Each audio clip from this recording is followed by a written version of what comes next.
Hey everyone, it's actually Jeb Bush, and today I'm here with my friend Sawyer from Team Hold, and we're here to talk about the off season and the possible dip that could come in NBA Top Shot. So, thanks for joining me, Sawyer.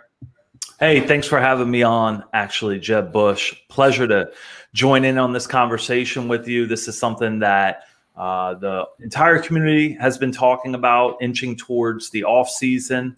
It's something that I know you have been predicting for at least a couple months now, this bear market that we kind of anticipate. I think we're already starting to see kind of the beginnings of it. Yeah. Definitely excited to talk with you about it.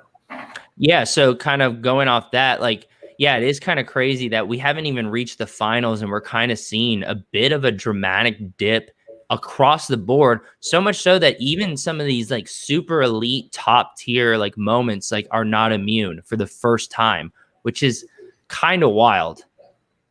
Yeah, absolutely. So everybody knows I've been tracking the S1 base set market cap. That's the one set more so than anything else that I think holds significant long-term value. I think its entry point, the cost at entry point are at affordable levels. You know, it's not like getting into like a Cosmic or Hollow series. You know, you can get in with just a couple $100 and own a few pretty good moments. That's something I've been tracking. We are now, as of this recording, just above 60,000 at the base set market cap. That's at its lowest points since February 13th, 14th. Wow. That's right where it was at February 13th, 14th. You know, I had been talking about for months that I thought, hey, the bottom of this S1 base set market cap will level out about 20 to 30% above that February 13th, 14th level. We've now seen it smash through that.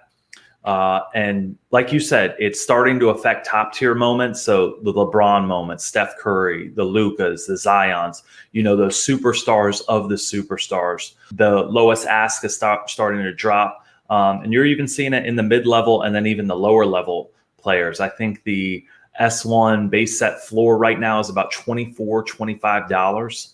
Oh, wow. Yeah. And even the LeBron Top Shot debut, which is kind of the, you know, creme de la creme of that base set, Series 1 base set is, I think, just above $8,000. So I think we saw it get to about this low during the last dip, but I think you're going to see it smash through that bottom that we experienced about a month ago. Yeah, wow, that's crazy. Especially because I know just recently I was watching Mike from Team Hold, and he was pointing out that the Vince Carter Top Shot debut is at like 850-ish, and that's the lowest we've ever seen it been for since that February boom also, which once again, that was something that I kind of thought was a little more protected from an overall drop because, I mean, he's probably the first like Hall of Famer that'll be on this in Top Shot. That was an active player when Top Shot started, unless like Carmelo like retires now. So Yeah, I totally agree with you.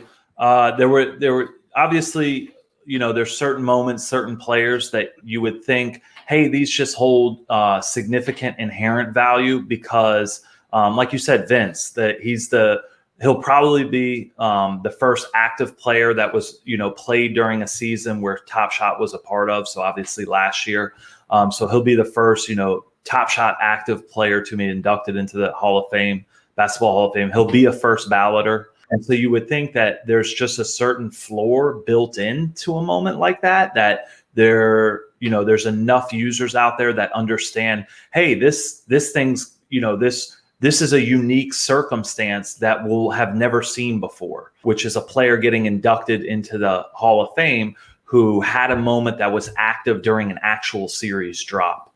And then you're even starting to see that moment, kind of the floor collapse from underneath of itself. So what's most concerning to me is this has all occurred during the time of year where you would kind of expect more interest to be occurring. So during the playoffs, I know that there's been a lot of injuries. You know, LeBron didn't play or played injured. You know, Anthony Davis tried to come back, couldn't play. You know, Jamal Murray's been out, Kawhi going out, Harden, Durant. You go through it, Embiid playing injured. You just go through the books. Nearly every team has had a major injury, and I know that's had an effect on the interest in the NBA. but we're seeing this dip occur during the playoffs. Yeah.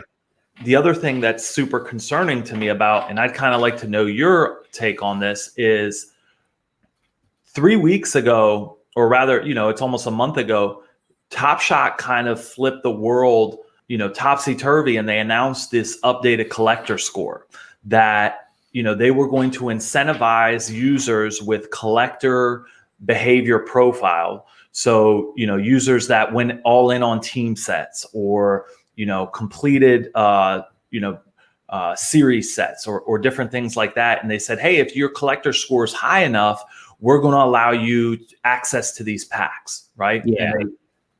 And so all of a sudden you see a flurry of marketplace activity. And they basically, in layman's terms, they said, listen, if you buy these moments, we'll give you access to these moments in packs that are coming out later. And we're actually going to price these packs cheaper than they've ever been this year. And so they threw out all these carrots into the marketplace. And the marketplace reacted to it for about a couple weeks, and then it just dropped off. Yeah. So you have all of these carrots hanging out in the marketplace that are incentivizing their users to participate not only in the marketplace, but in pack drops. And, the last pack drop, the playoff 2 round 2 moments, I think the final count ended up being like 20,000 packs that are just not, nobody's going to buy. I think there were like 60,000 packs, but then they're going to distribute out some promotionally and get some users back that had problems with the queue or something. But long story short, they released 180,000 packs and didn't sell out, and they were $20 packs. Yeah. With pretty much a guarantee that round 2 moment you were getting would get you your money back if you wanted to sell. Yeah. Positive EV before the pack was released, expectations on that, huge incentives to participate in the marketplace to up to your collector score, and the playoffs going on, and we're still seeing a dip, which is what concerns me most, is because you have so many marketplace indicators that would suggest that we should at least see a sustenance and even a rebound occur that had kind of taken place earlier in the month. And so, I've been talking about in the Discord channel, winter is coming. And I think, a nod to Game of Thrones. I just think that this offseason, it could get nasty. And I know that you've talked about that in the past. I thought maybe we could see a small dip. Maybe the S1 base set market cap might dip a little bit below 60,000, but I didn't think the dip would be this severe. I think the S1 base set market cap will probably dip below 60,000 by the end of this week. Mm-hmm. And what I'm really scared of, I think there's reasonable expectations that it could level out around 40,000, between 40 to 45,000. What concerns me most is that there's not going to be anything to sustain interest. When you wake up in the morning, there's not going to be any NBA on. And I know people say, oh, well, there'll be Olympics and they can do quests and different things like this. But if they just continue to throw this kitchen sink at the user base to try to tie them into purchasing, I just, like you said in the Discord, we might see little flashes in the pan, but you're just going to see even harder sell-offs, because anybody that buys during that flash of the pan, they're going to make a quick profit, flip it, and then withdraw their money and try to exit the marketplace with their capital. So yeah, and even if they're not someone who would usually do that, because the market is so volatile and looks so bearish, it's really hard to have any faith. So if you see something skyrocket, you might be like, oh, this is my only chance to get out of this position that I put myself in, whether you believe in the project or not. So really quick, I wanted to kind of touch, because you said a lot of really good stuff there. So I wanted to touch on a couple things of kind of why I think maybe the market, we're seeing this dip when we thought this would come after the finals or maybe near the end of the finals. Like the fact that it's happening before the finals, like we even know who's playing in the finals, is like crazy. But I think one thing you pointed out, which is really interesting, is the whole collector score thing, which I think one of the things is I don't think people are looking far enough ahead to future packs. Like, you and me know that there's going to be a rare playoff pack, a legendary playoff pack. There's going to be a finals pack, and they're probably going to have some pretty high collector scores in order for you to get it.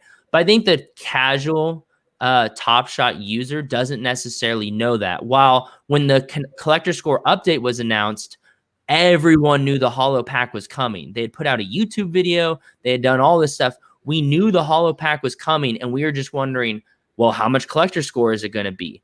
And when they announced this new stuff, like everyone just ran to the market and went crazy. Like, I mean, that's how we got that whole own the moment, like controversy, which we're not going to talk about, but like, that's how crazy things got, is that people were like losing their minds over things, not making sound logical decisions because they're like, oh my God, my collector score is 3,000. I have to get to 7,500 in a week.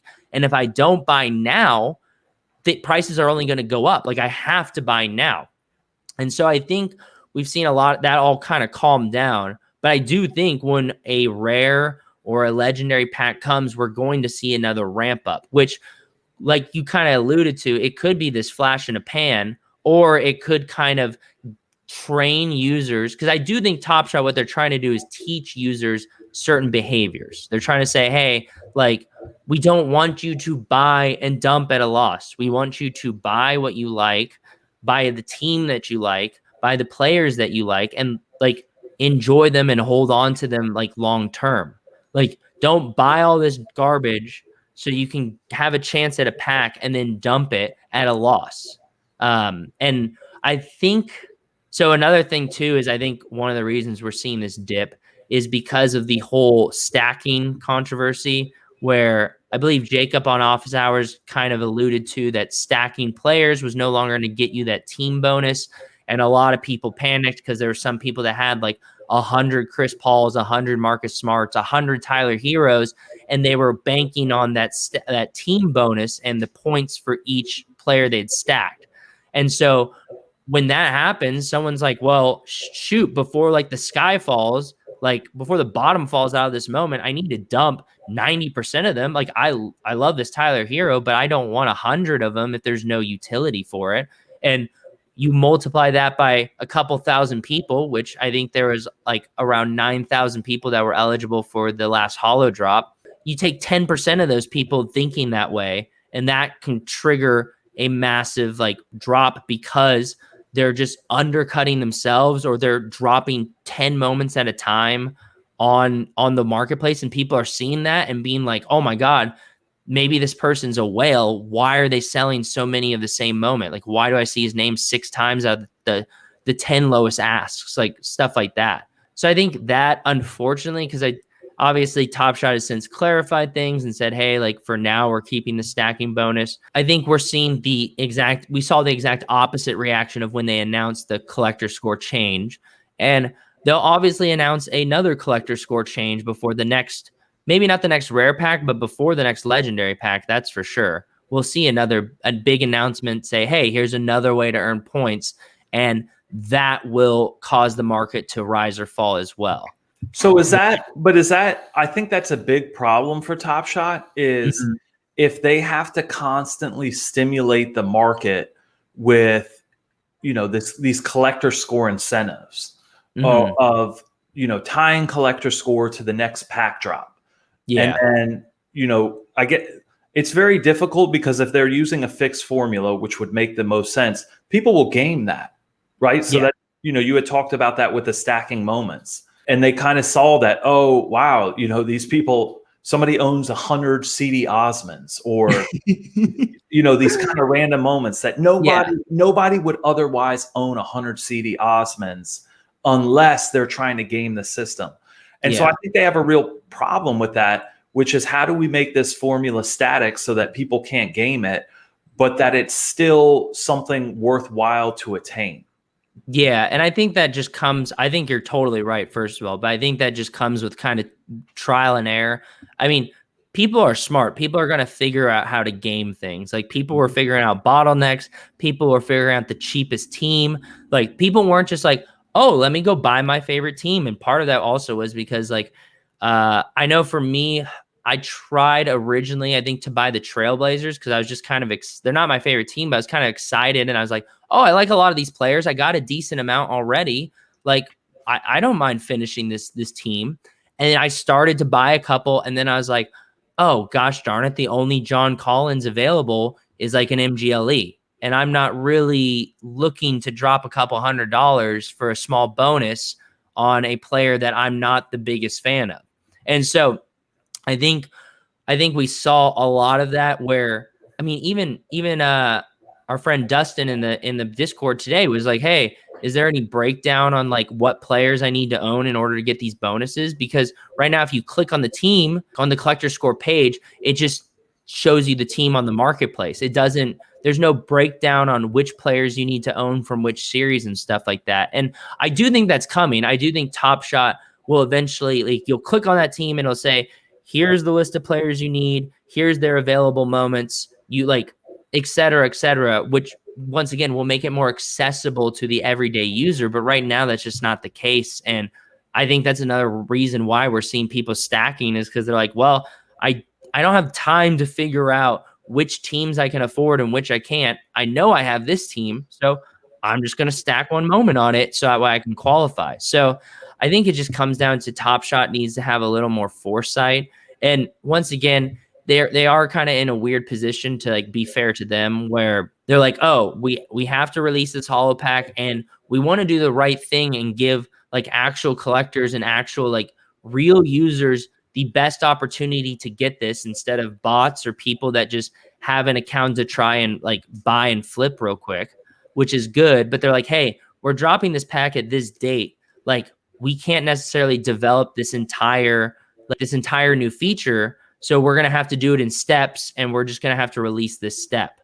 Like, we're not going to, unfortunately, we're not going to be able to provide users with a detailed list or like a drop down that comes out of each team that shows you the specific moments or players you need and stuff. And unfortunately, I do think that hurts them, because like it leaves people kind of stranded trying to figure things out for their own, especially if they're not someone who's like in a Discord or watching the right YouTube content creators who break things down for them. You know, like there are a lot of very casual people who use Top Shot. And I think that it's sometimes hard for us to remember that, considering we can get so into it and be like trying to figure out the meta that's going on. How are they going to convert new casual, kind of users or people, these kind of more passive users into people that will check the site, instead of like once a month to once a week, and then transitioning from once a week to maybe once a day? I think that they're going to run into problems, right? So if you have a collector score where, listen, if you got involved, if you signed up during the end of May or June, you had no chance of acquiring the collector score necessary to get a holo pack, unless you spent, like, I don't know what the math was on it, but it had to be at least several $100s, maybe even $1,000. I think if you started with zero, you probably would have spent close to $1,000. Right. And then you had to spend another, and that was just for a shot to get a holo pack. That if you're new, I mean, maybe you could have figured out that, hey, those are the most prized packs, but then you have to spend another $230, and it's only, you get that collector score to have a chance, right? It's really, with the queue system, it's a lottery. And then, so if you don't get it, like, imagine if you spent that, you signed up, you spent that $1,000 on, some of the moments you liked, but most of them were just, okay, I just need to get this so I can get this collector score to have a shot at the pack. And then you don't get the pack.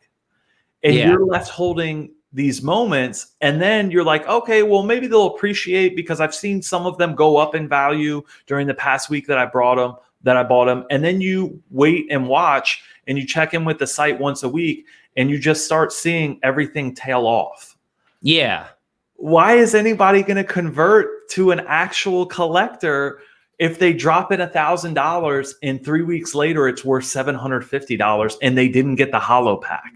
Yeah, no, and I think this is where I don't blame Top Shot at all. Or, I mean, I shouldn't say that. This is where I feel like Top Shot is in a very tough situation, because you're like, oh, we want to get new users. New users is the most important part for Top Shot's long-term success. That should be their number one priority in terms of user interaction. But at the same time, you have all these like OGs, like all these people who got in super early, whether we like it or not. A lot of these people who have been here forever feel very entitled for some reason to get their hands on whatever's releasing. They might have reasons that are somewhat valid or some reasons that are completely invalid. But I mean, you see it on Twitter all the time. Like Top Shot makes a post and you look at the replies and like half of them are just people whining that they didn't get a pack or stuff like that. You see people who like have like pretty serious accounts and then like the market tanks, and there's some people that were demanding for refunds on like packs and stuff like that from Top Shot. So Top Shot is in this weird situation where they're like trying to bring on all these new users and be like, hey, like you should join. Like we want you to be a collector. We want you to buy into this because this is a lot of fun. The community is great. Like if you like real like cards, like there's not much of a jump from this to Top Shot. And in some ways it's way better. Mm-hmm. But then they have to try and keep these other people happy. And there's so many people on throughout the entire spectrum too. And that's what makes it difficult. I think one thing that's really cool about Top Shot and Roham and all those guys is they've done a really good job at trying to be transparent, trying to lay out a roadmap, trying to be accessible in office hours on Twitter, et cetera, et cetera. But the con of that's awesome. But the flip side of that is, once again, people feel like they have a direct connection to these people, so they can just harass or whine and complain or whatever it is. When you get like when you go and buy a box of cereal and you open it up and there's like shrimp in it, like, are you gonna go and tweet the CEO of General Mills? No, you don't know who that is. So I think Top Shot we're kind of going through this rocky situation where they're still trying to figure out like, hey, how do we please everyone? Which, I mean, spoiler alert, you can't. How do we encourage new users while still fostering the community we have? And how do we continue to, and they're still trying to figure out how many moments can we put out without inflating the market. But like at the same time, if we don't put enough moments out, the market like goes off and then new users once again are discouraged because that floor gets like high. I mean, I remember, I think in March or at some point, like the floor for like 35Ks was like almost $20. And like, that's crazy. Cause if you look like, and they should be like 5 or less ideally. And so it's a really hard balance. And Top Shot is clearly kind of just doing this with fire and brimstone and trying to figure it out, tweaking algorithms. The playoff pack 2, kind of going back to that I do think was a bit of a misstep on their part. Just even the whole releasing additional round 1 moments. Like, why are we doing that? Why are we doing that? I don't need a Derrick Jones Jr. Like, he lost. We want winners, you know? Like, you shouldn't have round 1 losers in a round 2 challenge. They didn't play in round 2. So stuff like that, I think. But I think that at the end of the day, like, as much as like some people say it's a cop out, like they are in beta and like they are figuring this out. And right now their method of figuring this out is just throwing everything at the wall and taking as much data as they can and making tweaks from that, I think. Well, thank God we're in beta. Yeah, definitely. They are running into very real problems. Yeah. Which really comes down to a lack of interest, right? And they are throwing the kitchen sink at the user base to try to incentivize interest. And it's having this flash in a pan effect. It's not really working. Interest is depressing.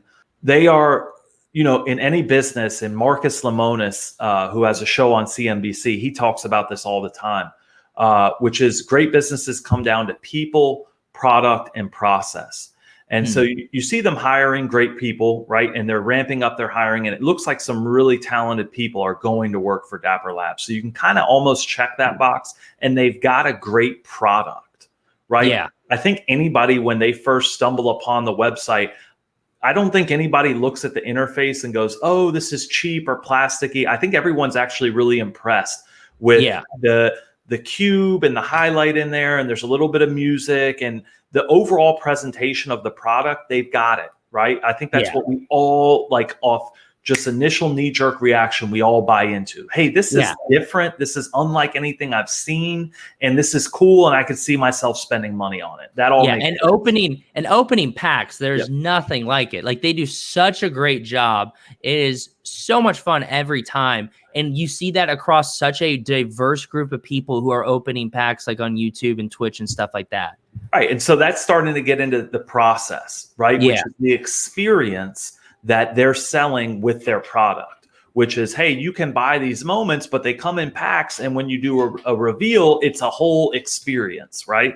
And even, you know, having people join in the queue, right? And you join in the queue and you're waiting there and you're waiting for your number to load up. And when it goes below the threshold, you're like, you know, it's an immediate adrenaline rush, right? You get the endorphin dump, you get the dopamine dump, and you're like, man, this is awesome. Right? Yeah. And so they've got that part of the process down. But what they're really struggling with, I think, is the greater process, right? Which is, okay, once I have these moments, you know, what does it all mean?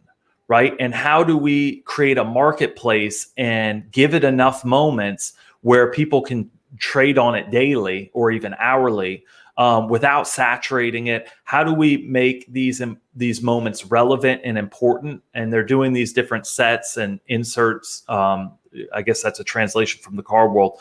But I think they're running into a big problem where they're making too many moments that just don't matter. Yeah, I agree with that.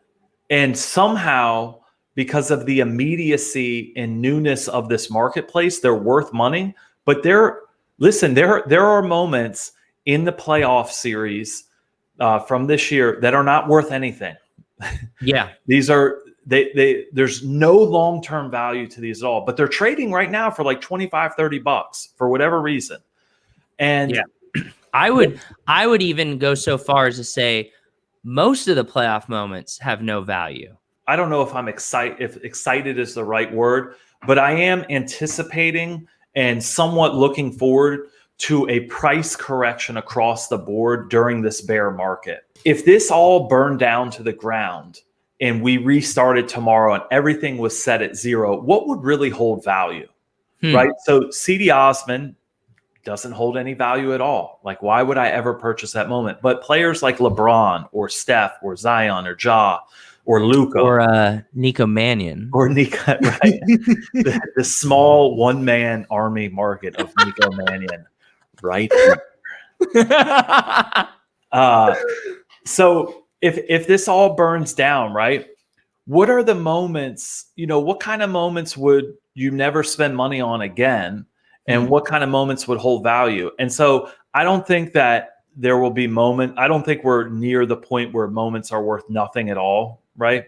Yeah. But we should reach that point like 6-7 years from now, because it may not take that long, right? Depending on how many moments they mint in Series 3, like it could come a lot sooner. But I do think that we are closer to $1 moments than many people believe. I think it'll actually happen, next season.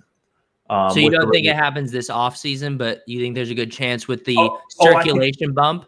I think it could happen during this offseason, but I do think that, and listen, we're talking about a bear market during this conversation and what Top Shot's doing wrong. I have every expectation that when next season starts up, we are going to see a flurry of market activity. We're going to see new users come on. I've been watching Twitter. Roham's liking a lot of marketing ideas that users are floating out at him. So I do think there's going to be a big boom, right? We're probably 6 months away from it, or maybe even a little bit less than that, 4 or 5 months away from that. Well, real quick, let me just speak for both of us, because we have been very critical of Top Shot so far, but the reason me and Sawyer are talking about this so passionately, the reason we're making this video, the reason we are so critical is because both of us really do believe in this product long term and think it's amazing. And part of the reason for this video, once again, is to hopefully make people a little more aware of what might be coming, how to avoid a big loss and instead be able to capitalize Winter on is getting some good coming. moments. Exactly.